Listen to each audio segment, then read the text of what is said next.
Hello everybody, we're going to hit you up with another presidential election, the election of 1976. It's a barn burner. So who's going to get it done? Who's going to win the White House? Let's find that out right now. Now, we're going to start off with the incumbent party, and that is the Republican Party. And over the last couple of years or so, the Republicans have had problems with their leadership.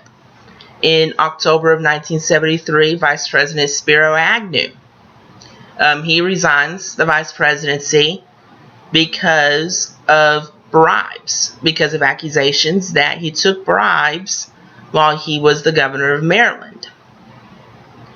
And on August 9th, 1974, Richard Nixon, the president, he resigned due to possible impeachment charges from the Watergate scandal. It was found that Nixon and his administration had attempted a cover-up of the Watergate scandal, and the House was getting ready to impeach him before Nixon ended up resigning. So this elevated his second vice president, Gerald Ford of Michigan, to the presidency. Ford had been appointed vice president under the 25th Amendment after the resignation of Mr. Agnew, and Ford appointed Nelson Rockefeller to be his vice president under the 25th Amendment. And Ford is going to run for nomination for a full term in 1976, and he's the leader of the party's moderate wing.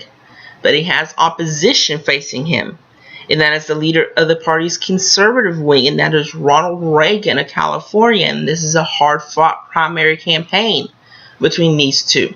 But at the end of the day, it is going to be Ford who narrowly wins nomination for a full term as president. Ford's going to bring along for the ride Senator Bob Dole of Kansas as his running mate. Vice President Rockefeller did not want to be nominated for a full term as vice president.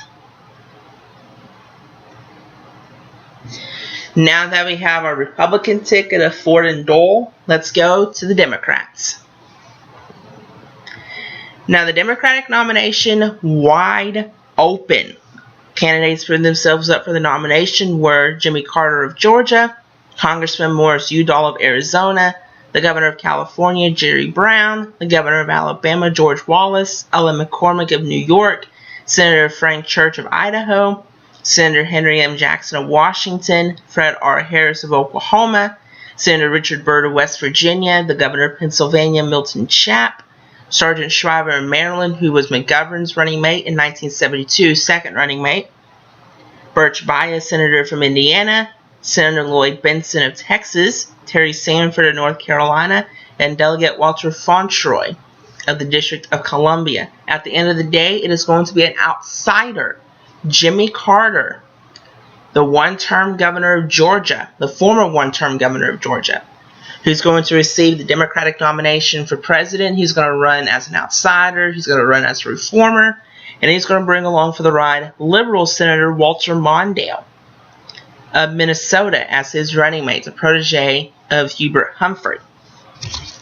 Now that we have our Republican ticket of Ford and Dole and our Democratic ticket of Carter and Mondale, let's go to the campaign and see who's going to win this thing.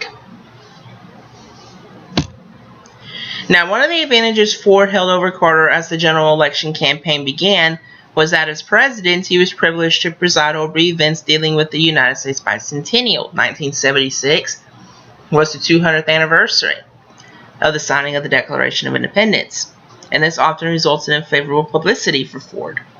The D.C. fireworks display on the 4th of July was presided over by the president and televised nationally. On the 7th of July, 1976, the president and the First Lady served as hosts at a White House state dinner for Elizabeth II and Prince Philip of the United Kingdom, which was televised on the Public Broadcasting Service, or PBS network. These events were part of Ford's Rose Garden strategy to win the election. Instead of appearing as a typical politician, Ford presented himself as a tested leader who was busily fulfilling the role of national leader and chief executive. And it was actually not until October did Ford leave the White House to campaign actively across the nation. Meanwhile, Jimmy Carter ran as a reformer who was untainted by Washington political scandals, which many voters found attractive in the wake of the Watergate scandal, which had led to Richard Nixon's resignation. Ford, although personally unconnected with Watergate, was seen by many as too close to the discredited Nixon administration, especially after he granted Nixon a presidential pardon for any crimes he might have committed during his term of office. Ford's pardon of Nixon caused his popularity, as measured by public opinion polls, to plummet. Ford's refusal to explain his reasons for pardoning Nixon publicly also hurt his image. He would do so several years later, though, when he was writing his memoirs. Now, Ford unsuccessfully asked Congress to end the 1950s era price controls on natural gas, which caused the dwindling of American natural gas reserves after the '73 oil crisis. Carter stated during his campaign that he opposed the ending of price controls and thought such a move would be disastrous. Now, after the Democratic National Convention, Carter held a huge 33-point lead over Ford in the polls. However, as the campaign continued, the race greatly tightened. During the campaign, Playboy magazine published a controversial interview with Carter, saying in the interview Carter admitted to having lusted in my heart for women other than his wife, Rosalind, which cut into his support among women evangelical Christians. Also on September 23rd, Ford performed well in what was the first televised presidential debate since 1960.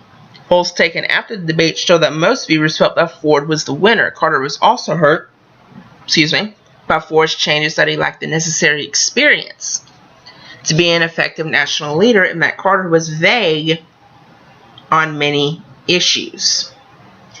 Now, the 1970s was a big decade for the United States. The United States had pulled out of Vietnam, and the Vietnam War ended in 1975 with the North Vietnamese capturing the South Vietnamese capital of Saigon and reuniting Vietnam under communist control, but the economy was stagnant in the 1970s as well, and this is going to help Carter.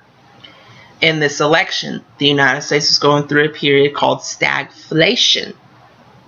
Stagflation. Basically, the economy was pretty much stagnant, but inflation was also running rampant. However, Ford also committed a costly blunder in the campaign that halted his momentum. During the second presidential debate on October 6th, Ford stumbled when he asserted that there is no Soviet domination of Eastern Europe and there never will be under a Ford administration. He added that he did not believe that the Poles consider themselves dominated by the Soviet Union and made the same claim with regards to Yugoslavia and Romania. Now, Ford refused to retract his statement for almost a week after the debate. As a result, his surge in the polls stalled, and Carter was able to maintain a slight lead. Now, the first ever vice presidential debate was held in 1976 between Bob Dole, Ford's running mate, and Walter Mondale, Carter's running mate. Now, this also hurt the Republican ticket because Dole asserted that military unpreparedness on the part of the Democratic presidents was responsible for all the wars the U.S. had fought in the 20th century. Dole, who was a World War II veteran, noted that in every 20th century war, a Democrat had been president. Dole then pointed out that the number of U.S. casualties in Democrat wars was roughly equal to the population of Detroit. Many voters felt that Dole's criticism was unfairly harsh and that his dispassionate delivery made him seem cold. Now, years later, Dole would remark that he regretted the comment, having viewed it as hurting the Republican ticket. Now, one factor which did help Ford in the closing days of the campaign was a series of popular television appearances he did with Joe Garaglia Sr., a retired baseball star for the St. Louis Cardinals and a well-known NBC sports announcer. Garaglia and Ford appeared in a number of shows in several large cities. During the show, Garaglia would ask Ford questions about his life and beliefs. The shows were so informal, relaxed, and laid back that some television critics labeled them the Joe and Jerry Show. Now, obviously, these two guys enjoyed one another's company, and they remained friends after the election. Speaking of that, let's get to the results right now.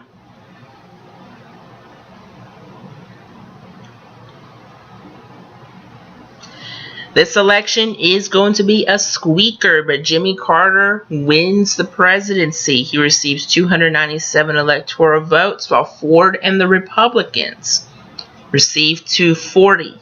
23 states in the District of Columbia are going to vote for Jimmy Carter and the Democrats, while 27 states are going to vote for Gerald Ford and the Republicans.